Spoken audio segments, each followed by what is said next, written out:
Media electronic media మిత్రులందరికీ నమస్తులు. A P anganwadi workers and helpers association ఏఐటీస్ అనుబంధం రాష్ట్ర ప్రధాన కార్యదర్శి నా పేరు లలిత. ఈరోజు రాష్ట్రంలో ఉన్నటువంటి 56,000 అంగన్వాడీ సెంటర్లకు సంబంధించిన అంగన్వాడీ టీచర్లు, అంగన్వాడీ హెల్పర్లు, మినీ వర్కర్స్ అంతా కూడా 23వ తేదీ నుండి రాష్ట్ర వ్యాప్తంగా విలే నిరాహార దీక్షలు కొనసాగిస్తున్నాము. ఇందులో భాగంగా 3 సంఘాలకు సంబంధించిన A P anganwadi workers helpers association A I T U C, A P anganwadi workers helpers A P U, ప్రగతిశీల anganwadi workers helpers union I F T U 3 సంఘాలకు సంబంధించి రాష్ట్రంలో ఉన్నటువంటి అంగన్వాడీ టీచర్లు గత 50 సంవత్సరాల నుండి సేవలు, ఉద్దేశాలు నెరవేర్చే దిశలో అతి తక్కువ గౌరవ వేతనాలతో పనిచేస్తున్నప్పటికీ మరి 2023 సంవత్సరం 42 రోజుల కమ్యూనికేషన్ సందర్భంలో ఆ గవర్నమెంట్ మున్సిపాలిటీ ఆ మున్సిపాలిటీలో ఏ గవర్నమెంట్ వచ్చినా సరే 25 సంవత్సరం జూన్లో గౌరవ వేతనాలు పెంపు, మిగతా సమస్యలన్నీ పరిష్కరించాలని మినిట్స్ కాపీ ఇచ్చింది. ఆ మినిట్స్ కాపీ ఇచ్చినప్పటి నుండి కూడా ఇప్పటికీ శాఖ మంత్రివర్యులను మరి నారా లోకేష్ బాబును, పవన్ కళ్యాణ్ గారిని అనేక సందర్భాల్లో కలవడం జరిగింది. మరి గౌరవ వేతనాలు పెంపు తప్ప మిగతా విషయాలను మాట్లాడుతున్నారు. మరి 23వ తేదీ శాఖ మంత్రివర్యులు తుమ్మిడి సంధ్యారాణి గారు చర్చలకు పిలిపించారు. ఆ చర్చల్లో మేడం గారు మాట్లాడిన విషయాలు వేతనాల పెంపు తప్ప మిగతా విషయాలను మాట్లాడారు. మేము మిగతా విషయాలన్నీ కూడా ఈ కూటమి గవర్నమెంట్ కంటే ముందున్నటువంటి గవర్నమెంట్ వైఎస్ఆర్ గవర్నమెంట్ కూడా కొన్ని సమస్యలు పరిష్కరించింది. ఆ తర్వాత మినిట్స్ కాపీలో ఉన్నటువంటి మరి గ్రాడ్యుయేట్కి సంబంధించి, చనిపోయిన మట్టి కట్టెలకు సంబంధించి, హెల్పర్ల ప్రమోషన్లకు సంబంధించి గైడ్లైన్స్ రూపొందించారు. మరి వేతనాలు ఒకటి ఖచ్చితంగా పెంచాలి. 7 సంవత్సరాల నుండి నిత్యావసర సరుకుల ధరలు, డీజిల్, గ్యాస్, పెట్రోల్ ధరలు పెరిగాయి. మాకు కూడా వర్కర్స్కి వేతనాలు పెరగకపోగా ఐగా కర్మయోగి యోజన యాప్, ప్రధానమంత్రి మాతృవందన యోజన యాప్, మరి ఆపా ఐడీలు, మరి ఎఫ్ఆర్ఎస్లు 2 యాప్ల్లో చేయడం, ఇదంతా 6 విధాలైనటువంటి పనిని పెంచారు.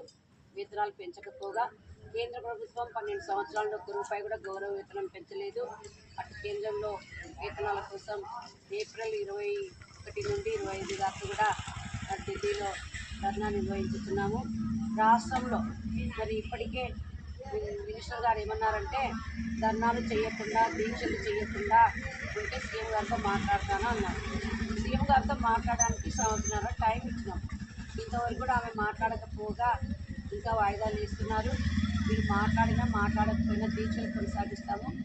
మార్చి 2వ తేదీ విజయవాడలో మహాధర్నా నిర్వహిస్తున్నామని కూడా మంత్రి గారికి చెప్పడం జరిగింది.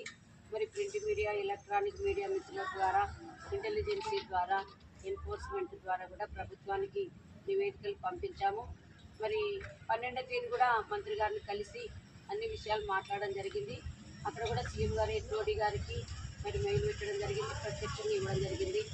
మరి నారా లోకేష్ బాబు గారి హెచ్ఓడి గారికి కూడా లెటర్ పెట్టడం జరిగింది, తపాలు పెట్టడం జరిగింది.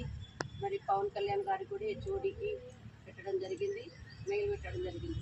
మరి ఇన్ని రోజులైంది మేము మెయిల్ పెట్టి తీరా దీక్షలు ప్రారంభించే రోజు పిలిపించి మాట్లాడి వేతనాలు పెంచలేము, మీరు దీక్షలు ఆపండి, ఉద్యమాలు చేయడం వేతనాలు పెంచడానికి సంవత్సరాల టైం ఇచ్చినాం. ఆ సంవత్సరాల టైంలో పెంచకపోగా పని పెంచారు. ఇచ్చిన మొబైల్స్ కూడా ఈ కర్మయోగి యోజన, మాతృవందన యోజన పనిచేస్తే దాంట్లో ఛార్జింగ్ ఉండదంటున్నారు. మరి నెట్ కూడా తొందరగా అయిపోతుంది అంటున్నారు. మరి రోజు నిర్వహణకు సంబంధించి ఆర్ఎల్ఎంలు, మరి అటెండెన్స్ ఇవన్నీ అదనంగా పని పెంచారు. పని భారాన్ని తగ్గించాలా, ఒక యాప్ పెట్టాలా. ఖచ్చితంగా ఇప్పుడు కనీస వేతన చట్టం 32,000 అయింది. మేము పాత కనీస వేతన చట్టం 2018లో ఏదైతే మరి కేంద్ర రాష్ట్ర ప్రభుత్వాలు ఆర్థిక శాఖ, కార్మిక శాఖ చెప్పారు 26,000 రూపాయలు అడుగుతున్నాం. అంతలోపు తెలంగాణతో అర్జెంటుగా ఇవ్వాలి. తెలంగాణ గవర్నమెంట్ 18,000 ఇస్తామని ప్రకటన చేసినారు. తెలంగాణ గవర్నమెంట్ ప్రకటన ప్రకారం కూడా వేతనాలు ఇవ్వాలి. వేసవి సెలవులకు సంబంధించి అంగన్వాడీ చిన్నారులు 4 నుండి 5 సంవత్సరాల లోపల పిల్లలు. ప్రస్తుతం ఈరోజు ఉన్నటువంటి ఎండ రోజు పెరిగిపోతుంది. ఇంకా ఫిబ్రవరి అయిపోలేదు. ఎండ తీవ్రత పెరిగింది. ఖచ్చితంగా వేసవి సెలవు నెల రోజులు ఇవ్వాలి. ఒక క్యాబ్ పెట్టాలి. కేంద్రంలో జీతం పెంచాలి. రాష్ట్రంలో ఖచ్చితంగా ఈ బడ్జెట్ సమావేశాలు పూర్తి లోపల వేతనాలు పెంచాలి. మే నెలంతా వేసవి సెలవులు ఇవ్వాలి. ఐకాట్ కర్మయోగి తీసేయాలి. మాతృవందన యోజన తీసేయాలి. ఖచ్చితంగా సంక్షేమ పథకాలు అందరికీ వర్తింప చేయాలి. మినిస్టర్ మాటకు ముందు సంక్షేమ పథకాలు ఇవ్వాలన్నా వేతనాలు పెంచాలంట. గౌరవ వేతనాలు 26,000 రూపాయలు ఇస్తే సంక్షేమ పథకాలు అవసరం లేదు. అంతవరకు అర్బన్ రూరల్ తేడా లేకుండా అందరికీ ఇవ్వాలని చెప్పినాం. మరి ఈ 4 ప్రధానమైన డిమాండ్లు పరిష్కరించిన ఎడల 2వ తేదీ మహాధరణ అయిపోయిన వెంటనే మరి తదుపరి కార్యక్రమాన్ని నిర్వహించి పూర్తి స్థాయిలో సమ్మెలోకి వెళ్తామని తెలియజేస్తున్నాం.